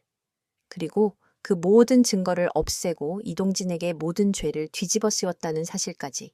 강민준의 머릿속에서 마지막 퍼즐 조각이 맞춰졌다. 이동진은 원수가 아니었다. 그는 자신의 형을 구하려다 죽은 영웅이었다. 그 끔찍한 진실의 무게가 강민준의 영혼을 산산조각냈다. 그가 5년 동안 쌓아 올린 증오의 탑이 그의 온 인생을 바쳐 이룩한 복수라는 신념이 한꺼번에 먼지처럼 흩어졌다. 그는 자신이 얼마나 끔찍하고 용서받을 수 없는 죄를 저질렀는지를 깨달았다. 그는 박서연을 바라보았다. 그의 눈에는 더 이상 분노가 없었다. 오직 모든 것이 파괴된 자의 공허함만이 남아 있었다. 니언 악매야. 그의 시선은 구급체 실려가는 이수연에게로 향했다. 검댕으로 얼룩진 창백한 얼굴, 피투성이가 된 손목, 그 모든 상처는 자신이 새긴 것이나 다름없었다. 그 순간 그를 지탱하던 마지막 힘이 사라졌다. 와, 그는 무릎을 꿇고 쓰러졌다. 그의 입에서 터져 나온 것은 진순그룹 안의 회장의 것이 아닌 영혼이 파괴된 한 남자의 처절한 절규였다. 그 울음소리는 밤의 혼란을 가르고 그 자리에 있던 모든 사람의 가슴에 비수처럼 박혔다. 경찰들이 비명을 지르는 박서연에게 수갑을 채웠다. 구급차는 이수연을 싣고 필사적으로 병원을 향해 달려갔다. 그리고 강민주는 그 모든 비극의 중심에서 자신의 죄의 무게에 짓눌려 무너져 내렸다. 진실은 밝혀졌지만 그 대가는 너무나도 참혹했다. 사건의 폭풍이 지나간 후 며칠의 시간이 흘렀다. 세상은 진순그룹의 스캔들로 떠들썩했다. 태성물산 박서연, 납치 및 살인미수 혐의로 구속, 5년 전 교통사고의 충격적인 진실, 자극적인 헤드라인들이 연일 신문 한 면을 장식했다. 박서연과 그녀의 아버지인 박 회장의 태성물산은 끝없는 나락으로 추락했고 진순그룹의 주가 역시 연일 폭락했다. 강민주는 이 모든 혼란의 중심에서 기계처럼 움직였다. 그는 냉혹하리만큼 신속하게 태성물산과의 모든 관계를 정리했고 언론을 통제했으며 박서연이 법의 가장 엄중한 심판을 받도록 모든 법적 조치를 취했다. 하지만 그의 눈에는 과거의 불같은 열기가 사라져 있었다. 그 자리에는 깊고 공허한 통증만이 남아 그를 살아있는 유령처럼 보이게 했다. 이수연은 병원의 VIP 병실에서 회복 중이었다. 동생 수호 역시 같은 병원의 최고 의료진에게 집중 치료를 받고 있었다. 그녀의 몸에 난 상처들은 점차 아물고 있었지만 영혼에 새겨진 흉터는 여전히 욱신거렸다. 그녀가 일반 방문객을 맞이할 수 있을 만큼 안정을 되찾은 날, 강민준이 병실을 찾아왔다. 며칠 만에 본 그는 수척해져 있었지만 그 눈에는 전과 비교할 수 없는 무거운 진심이 담겨 있었다. 그는 변명하지 않았다. 용서를 구하지도 않았다. 그는 병실에 들어서서 그녀의 침대 앞에 서더니 말없이 무릎을 꿇었다.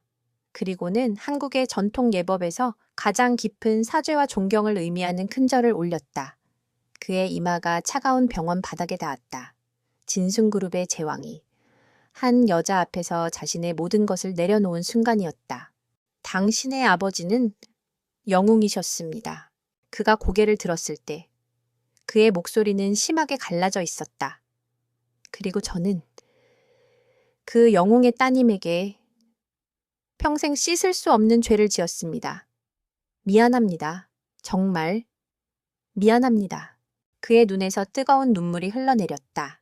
그가 태어나서 처음으로 흘리는 후회의 눈물이었다. 그는 서류철 하나를 그녀에게 내밀었다. 그 안에는 갈기갈기 찢어진 노예 계약서 조각들이 들어 있었다. 조작되었던 모든 빚은 무효가 되었고 대신 진순그룹의 이름으로 그녀와 동생을 위해 조성된 거액의 신탁 기금 서류가 들어 있었다.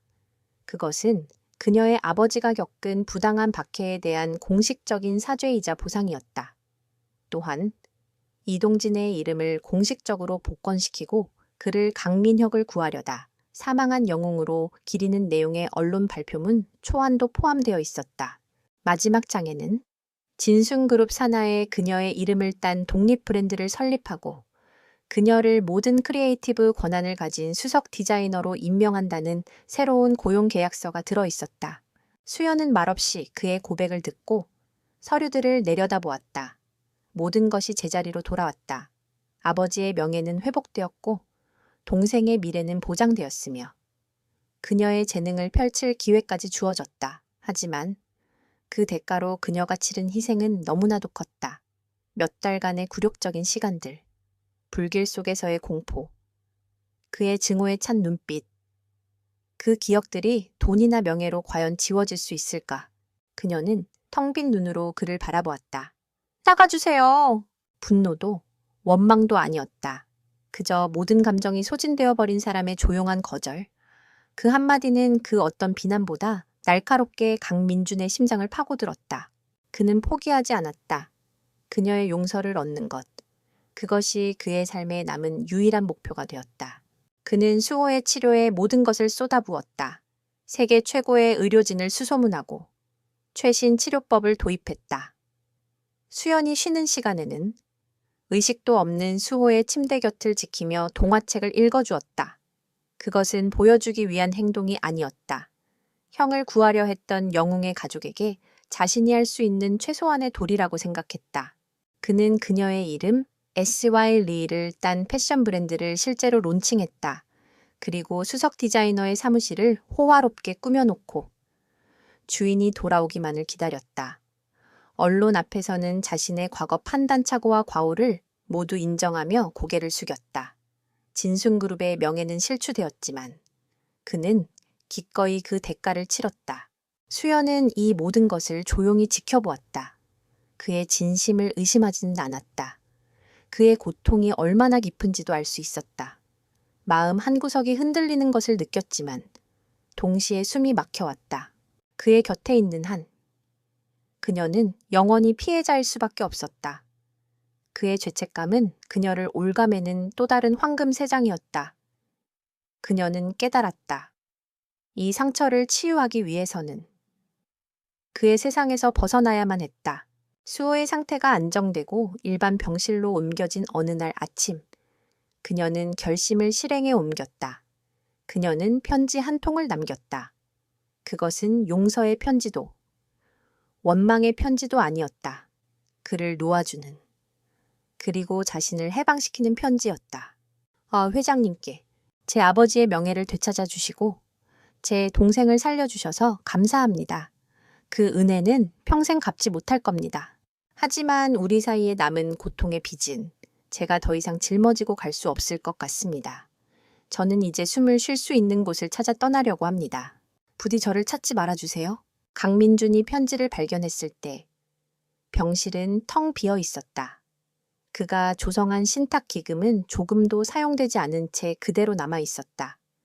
책상 위에는 그녀가 서명하지 않은 수석 디자이너 계약서가 놓여 있었다. 그녀는 최소한의 자금만을 이용해 동생과 함께 흔적도 없이 사라져 버렸다. 아마도 해외의 어느 조용한 병원으로 갔을 터였다. 그는 속죄를 위해 모든 것을 바쳤다.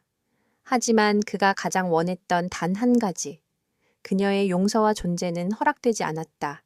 그는 진실을 되찾았고 권력과 부를 가졌지만 결국 세상에 홀로 남겨졌다.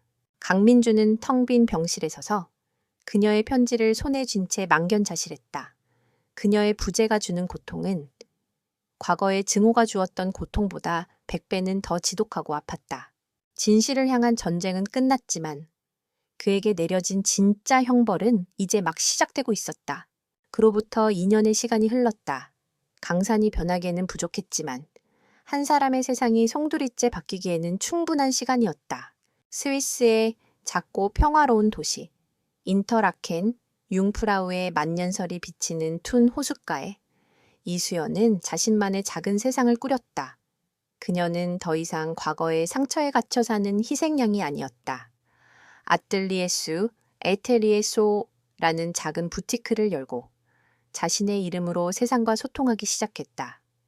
그녀의 디자인은 스위스의 청명한 자연과 그녀가 가진 내면의 강인함을 닮아 있었다. 조용하지만 힘이 있었고 섬세하지만 사람의 마음을 끄는 매력이 있었다. 그녀의 가게는 점차 입소문을 타며 멀리서도 찾아오는 손님들이 생겨날 정도로 자리를 잡아가고 있었다. 그녀의 곁에는 이제 건강을 되찾은 동생 수호가 있었다. 17살의 소년이 된 수호는 누나의 든든한 버팀목이자 가장 큰 기쁨이었다. 두 사람은 과거의 폭풍우를 견뎌내고 마침내 고요한 항구에 닻을 내린 작은 배와 같았다. 수연은 평화를 찾았지만 그녀의 미소 뒤에는 여전히 희미한 그늘이 남아 있었다. 상처는 아물었지만 흉터는 사라지지 않은 것처럼 같은 시간. 강민준의 삶 역시 격변을 겪었다. 그는 2년 전 진순그룹을 안정시킨 후 돌연 회장직에서 물러나겠다는 폭탄 선언을 했다. 세습 경영의 고리를 끊고 전문 경영인에게 모든 권한을 위임했다. 재계는 충격에 빠졌지만 그는 뒤도 돌아보지 않았다. 그는 자신에게 형벌을 내렸다. 개인 소유의 막대한 재산을 대부분 매각하여 그의 형 강민혁과 그녀의 아버지 이동진의 이름을 딴 거대한 자선재단을 설립했다. 재단은 억울한 피해자들을 돕고 그녀처럼 재능은 있지만 기회를 얻지 못하는 젊은 예술가들을 후원하는 데 사용되었다. 그리고 그는 그녀를 찾아 나섰다. 진순그룹의 막강한 정보력을 동원하는 대신 그는 오직 혼자만의 힘으로 그녀가 남긴 희미한 흔적을 따라 전 세계를 헤맸다. 그것은 용서를 구하기 위한 추적이 아니라 스스로에게 내린 고독한 유배이자 참회의 순례길이었다. 2년의 시간 동안 오만했던 젊은 제왕은 사라지고 깊은 고뇌와 그리움이 새겨진 얼굴에 한 남자가 남아 있었다. 마침내 그는 유럽의 작은 패션 잡지에서 그녀의 흔적을 발견했다. 그녀의 이름은 없었지만 디자인에 담긴 독특한 스타일은 그가 한눈에 알아볼 수 있었다. 그는 한 줄기 빛을 따라 마침내 스위스의 작은 도시에 다다랐다. 호숫가에 자리 잡은 그녀의 작은 가게를 발견했을 때 그는 차마 다가설 수 없었다. 그는 며칠이고 몇 주고 멀리서 그녀를 지켜보았다. 손님을 향해 부드럽게 미소 짓는 모습, 동생과 함께 자전거를 타며 웃는 모습. 그녀는 그 없이도 자신의 삶을 아름답게 재건해냈다. 그는 그녀의 행복에 가슴 벅찬 기쁨을 느끼는 동시에 영원히 그 행복의 일부가 될 수 없다는 사실에 지독한 상실감을 느꼈다. 그는 그녀의 평화를 깨뜨리지 않기로 결심했다. 하지만 떠날 수도 없었다. 그는 그녀의 가게 건너편, 문을 닫은 지 오래된 낡은 가죽 공방을 사들였다. 그리고는 평범한 장인으로 살아가기 시작했다. 낡은 가방을 수선하고 손님의 주문에 맞춰 지갑을 만들었다. 그는 매일 아침 공방의 문을 열고 저녁이면 문을 닫았다. 그녀가 숨쉬는 같은 하늘 아래에서 조용하고 꾸준한 존재가 되어 그녀의 곁을 맴돌았다. 수연은 어느 순간부터 길 건너편의 남자를 의식하기 시작했다. 어딘지 모르게 낯이 익었지만 너무나도 다른 모습이었다. 예전의 날카롭고 오만한 모습은 찾아볼 수 없었다. 대신 깊은 슬픔과 인고의 세월이 새겨진 얼굴에는 조용한 평온함이 깃들어 있었다. 그러던 어느 가을 오후였다. 수호가 가게 앞에서 친구들과 공놀이를 하다가 그만 공이 도로로 굴러갔다. 수호는 앞뒤 가릴 것 없이 공을 따라 도로로 뛰어들었다. 그 순간 모퉁이를 돌던 차 한 대가 빠른 속도로 달려오고 있었다. 수호야? 수연이 비명을 지르기도 전이었다. 길 건너편 공방에서 한 남자가 그림자처럼 튀어나왔다.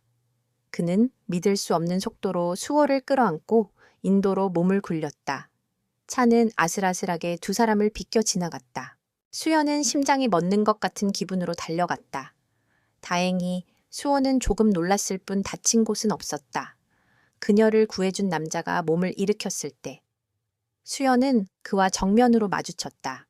강민준이었다. 2년 만의 재회에 그들의 주위로 어색하고 무거운 침묵이 흘렀다. 수연의 마음속에서 잊고 있던 수많은 감정들이 파도처럼 밀려왔다. 여긴 어떻게? 수연이 떨리는 목소리로 물었다. 그는 용서를 구하지 않았다. 그저 세상에서 가장 슬픈 눈으로 그녀를 바라보며 말했다. 당신이 숨 쉴 수 있는 곳을 찾았다고 들었습니다. 그냥 당신이 숨 쉬는 공기를 멀리서나마 함께 느끼고 싶었을 뿐입니다. 그의 목소리는 지난 2년간의 외로움과 그리움을 모두 담고 있는 듯했다. 당신의 평화를 방해할 생각은 없습니다. 원한다면 당장 떠나겠습니다. 그 후 며칠 동안 수연은 창문 너머로 그를 지켜보았다. 그는 정말로 약속을 지켰다. 그녀에게 다가오지도 말을 걸지도 않았다. 그저 묵묵히 자신의 공방에서 가죽을 만지고 이웃 노인의 무거운 짐을 들어주며 조용히 그곳의 풍경이 되어가고 있었다. 그녀는 그의 변화가 진짜라는 것을, 그가 지난 2년간 혹독한 참회의 시간을 보냈다는 것을 알 수 있었다. 그녀의 마음속 얼어붙어 있던 마지막 응어리가 스위스의 따스한 햇살 아래에서 천천히 녹아내리고 있었다. 과거의 고통은 여전히 아팠지만 그 고통을 이겨내고 더 나은 사람이 되기 위해 발버둥친 한 남자의 진심이 그녀의 마음을 움직이기 시작했다. 과거의 악연 위로 새로운 인연이 싹틀 수 있는 아주 작은 가능성이 보였다. 어느 저녁, 수연은 따뜻한 커피 2잔을 들고 길을 건넜다. 그녀는 그의 공방으로 들어갔다. 갑작스러운 그녀의 등장에 그는 놀란 눈으로 고개를 들었다. 수연은 그의 작업대 위에 커피 한 잔을 내려놓았다. 그리고는 처음으로 그를 향해 희미한 미소를 지었다. 원망도, 슬픔도 아닌 아주 옅지만 따뜻한 미소였다. 여기 날씨가 꽤 쌀쌀하네요. 그녀가 조용히 말했다. 혼자 지내기엔 너무 춥지 않으세요? 그것은 사랑의 고백은 아니었다. 하지만 얼어붙었던 마음에 온기를 불어넣는 초대였다. 다시 시작해볼 수 있는 기회를 주겠다는 조심스러운 수락이었다. 강민주는 그녀를 바라보았다. 그의 눈에 지난 2년간 단 한 번도 떠오른 적 없었던 진짜 미소가 천천히 번졌다. 그 미소와 함께 뜨거운 감사의 눈물이 그의 뺨을 타고 흘러내렸다. 폭풍우는 지나갔고 마침내 두 사람의 세상의 길고 긴 밤이 끝나고 새로운 새벽이 밝아오고 있었다.